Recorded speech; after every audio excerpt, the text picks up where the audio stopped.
For our next module, we're going to take a look at a brief overview of wireless.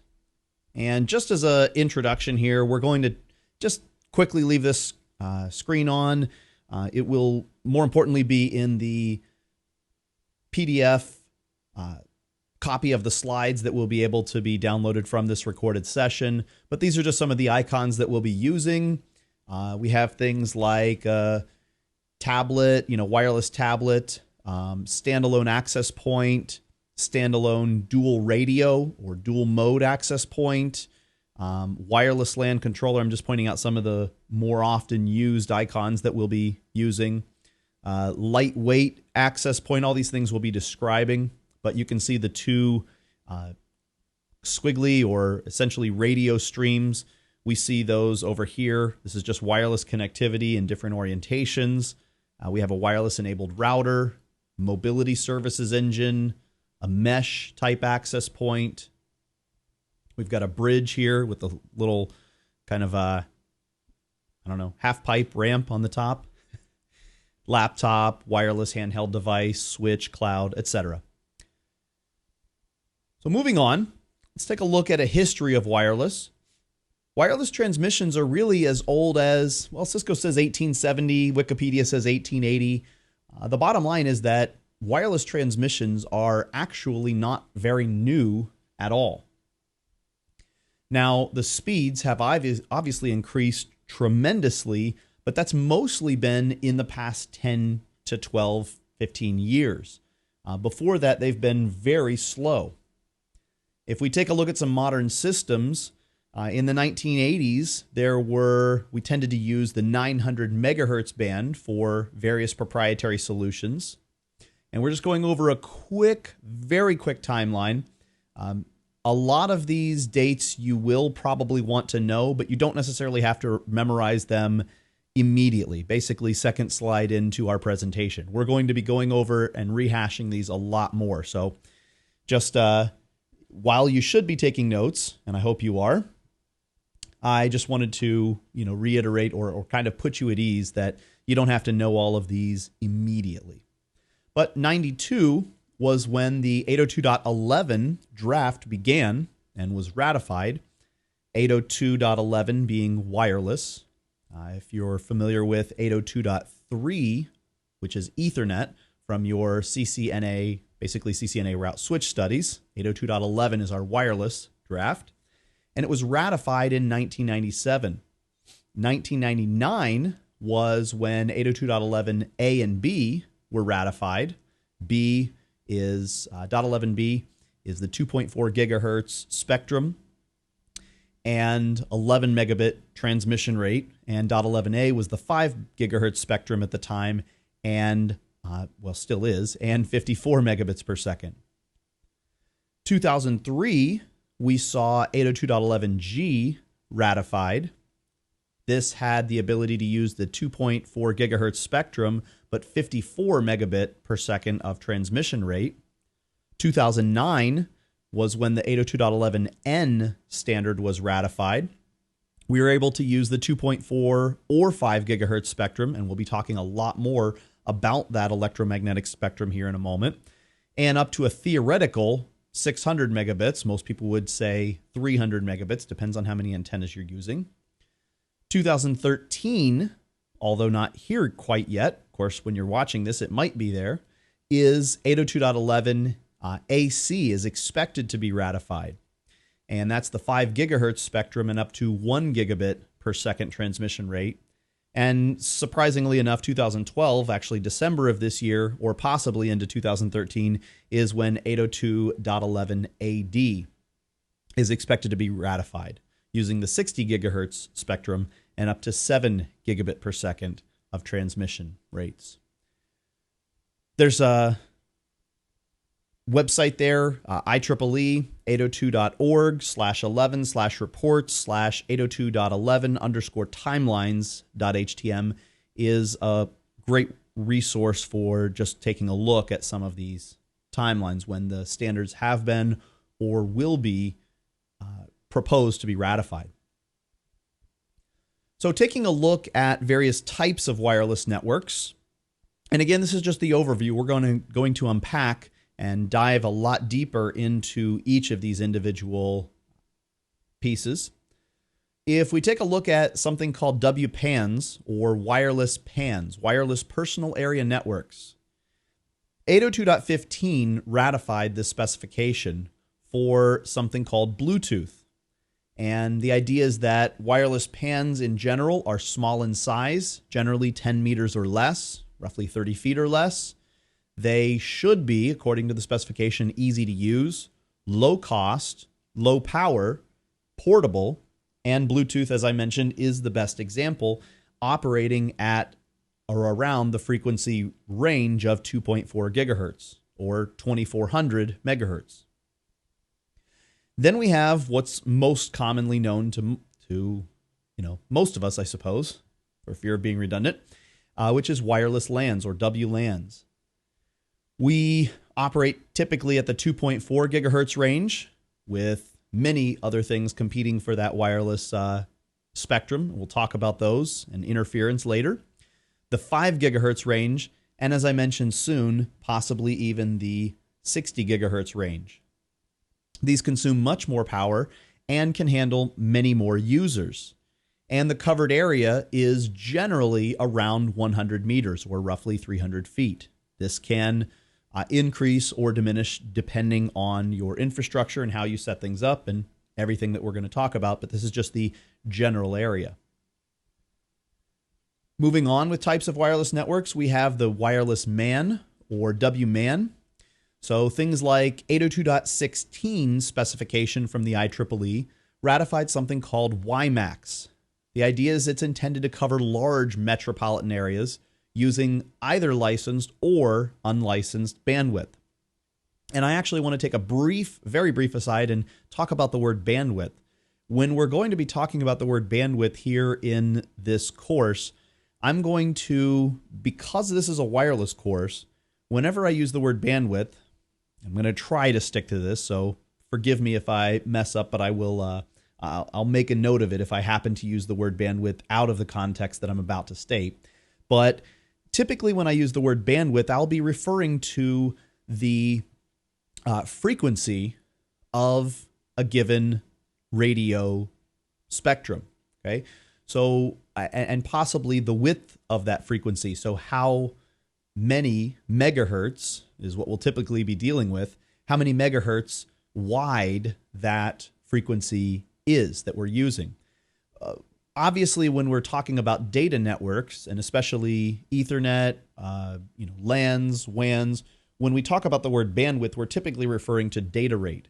I'm going to attempt as best as possible in this course to use the word data rate when I'm actually speaking about the rate at which data should be transmitting or being able to be received.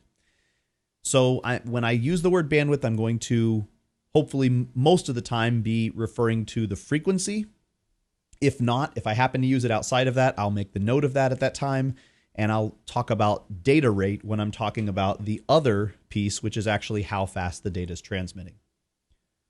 Okay, moving back, we'll look at wireless WANs or WWANs. The idea is to have very large distances covered. GSM, the global standard for data transmission, is most prevalent around the world. CDMA is very popular in the US and Japan, although the US does also use GSM. Pretty much two of the largest carriers use GSM, and two of the largest carriers in the US use CDMA. This is licensed bandwidth. The idea is that the transmissions can spread extremely long distances and still, depending on the types of technology used, reach extremely high data rates as well. We realize that CDMA and GSM are both evolving with things like, WiMAX was one idea, more used for metropolitan area networks than it is for wireless wide area networks. But LTE, or long-term evolution, is really where everyone seems to be going in terms of carrier-based wireless wide area networks. We're really not going to talk too much more about wireless MANs and wireless WANs. Obviously, with this course focusing on wireless LANs, but we will come back to Bluetooth a little bit and how it can interfere and be avoided with wireless LAN transmission. Looking at wireless network modes, we've got the ad hoc mode. And with an ad hoc mode, we have something we're going to unpack a little bit more in the next section, but we have something called independent basic service set. And we'll talk about what consists or what makes up a basic service set or an independent basic service set. The idea with ad hoc mode is that we have a small number, typically greater than or equal to 2 devices. So really probably anywhere between, we really need at least 2, or else who are we transmitting and receiving with? Ourselves. So we need at least 2, but probably up to about 6 devices connecting to each other. There are a lot of issues related to collisions and organizational issues. Who's going to be essentially in charge with this? And that's the reason that this has to be kept fairly small. When we want to get into larger networks, we go to infrastructure mode. The idea is that this is based around an access point, or an AP as we'll commonly refer to it in this class. An AP bridges between multiple wireless clients, between each other, and then also between a wireless client and an 802.3 or Ethernet network.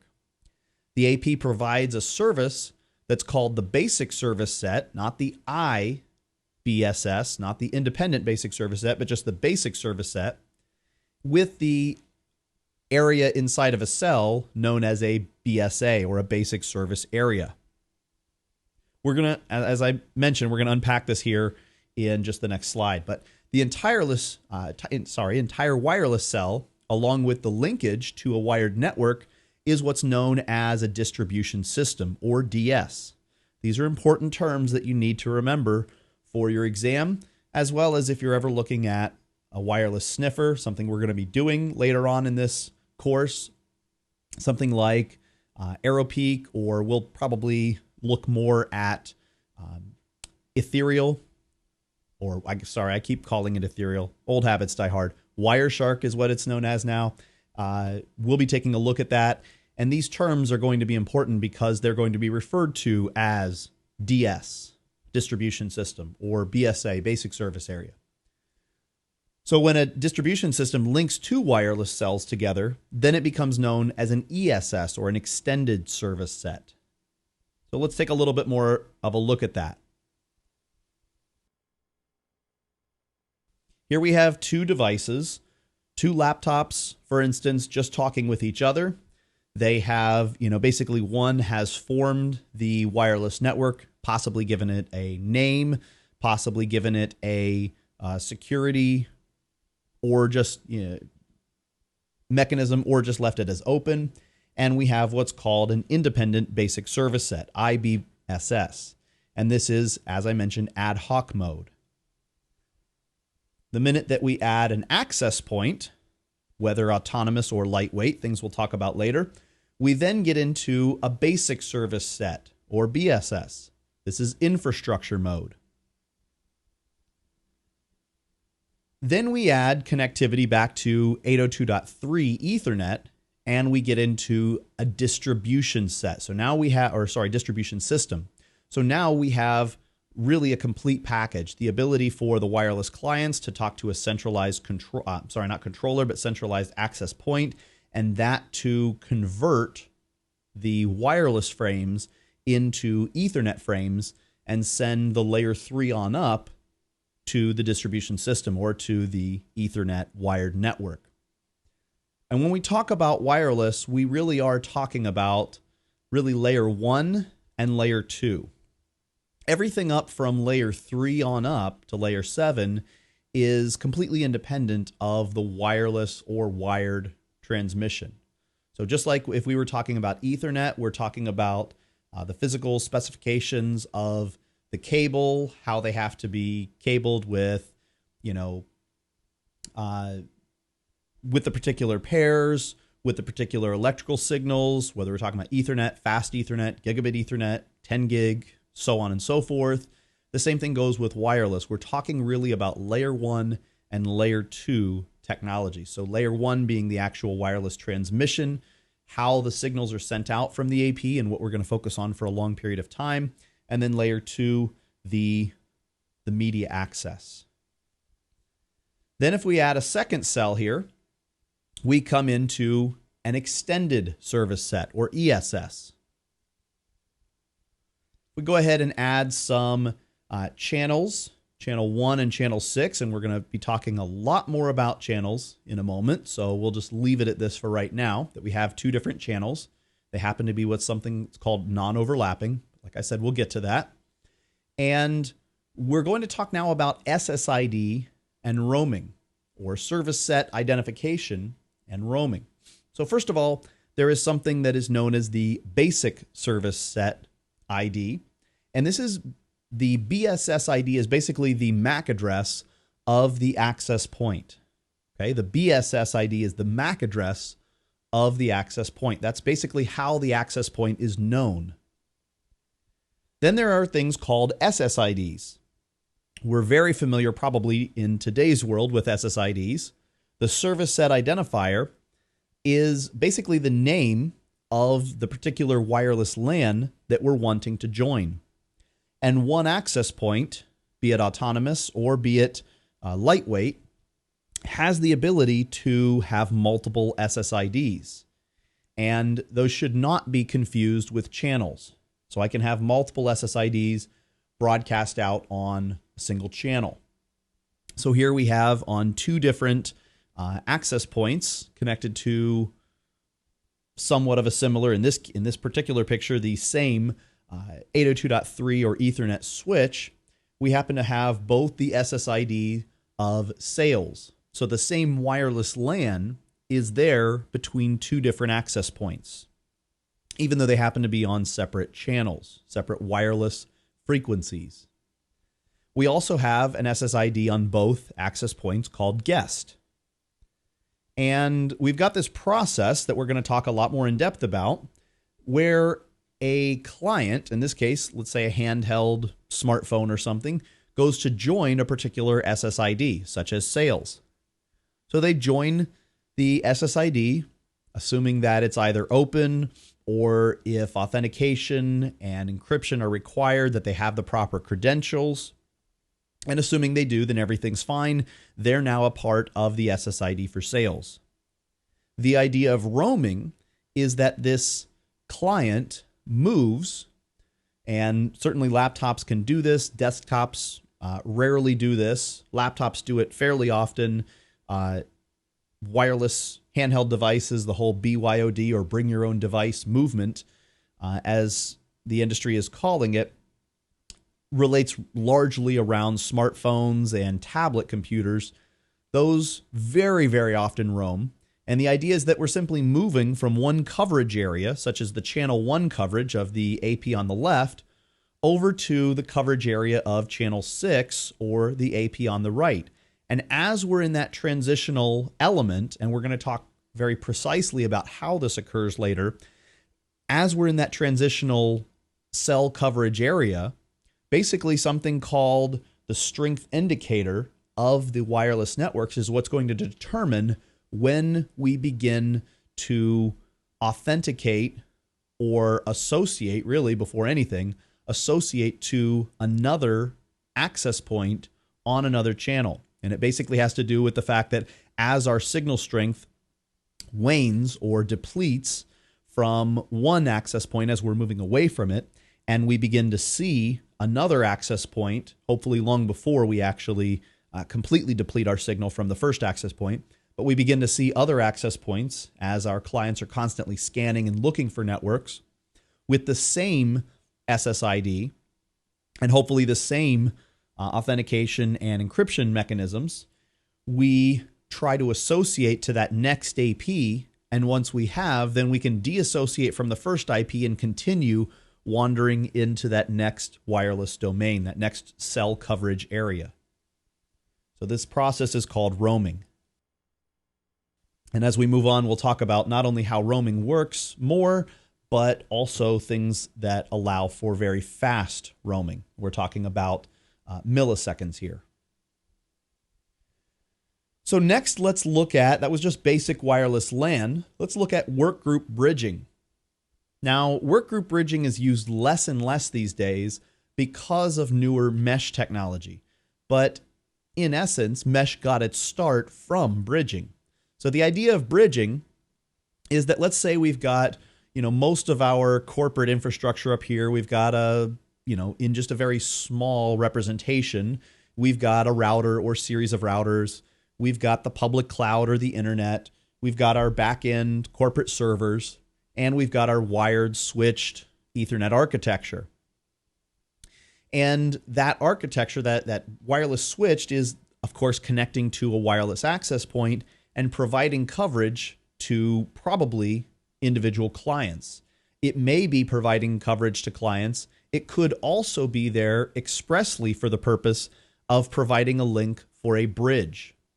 So the idea of a bridge is that we have another access point in bridge mode, which is simply connecting to the first access point, and there is no wired connectivity between the corporate head-end infrastructure and this other remote area. Could be something as simple as, like, let's say a job site with a work trailer, sort of a mobile home type trailer for a work site, and we've got a very small hub or switch, hopefully switch, connected to this wireless bridge, and a few wired clients, or possibly even just wirelessly connected. Okay, but the idea is that we don't have any physical Ethernet connectivity back to the corporate network. So we're bridging across from an AP. So we've got the idea of an indoor bridge. Again, not used as much anymore, but still there as part of the definition. We've got the idea of outdoor bridges, where we have very high, highly directional and high gain antennas, let's say just between two buildings. And here we have the idea of a point-to-point outdoor bridging mechanism, or even the idea of a point-to-multipoint. We also have the concept of something called a repeater. Again, this isn't used as much anymore with newer mesh technology. That albeit that we have newer mesh technology, we still have the concept, and so it's still important that we understand what the function of a repeater can be. So the idea of a repeater is that we basically have our corporate, wired infrastructure, then we've got our AP, and then we've got on a same channel the ability indicated by the same color, and I'll try to use different colors for these circles for our coverage cell areas if I'm referring to different channels, different frequencies. But on the same frequency or same channel, we have the ability to connect basically a device that has AC or alternating current, just regular wall power, and no wired connectivity other than that actual power mechanism. And it's hearing the signal on the same channel and repeating it and basically extending it on further.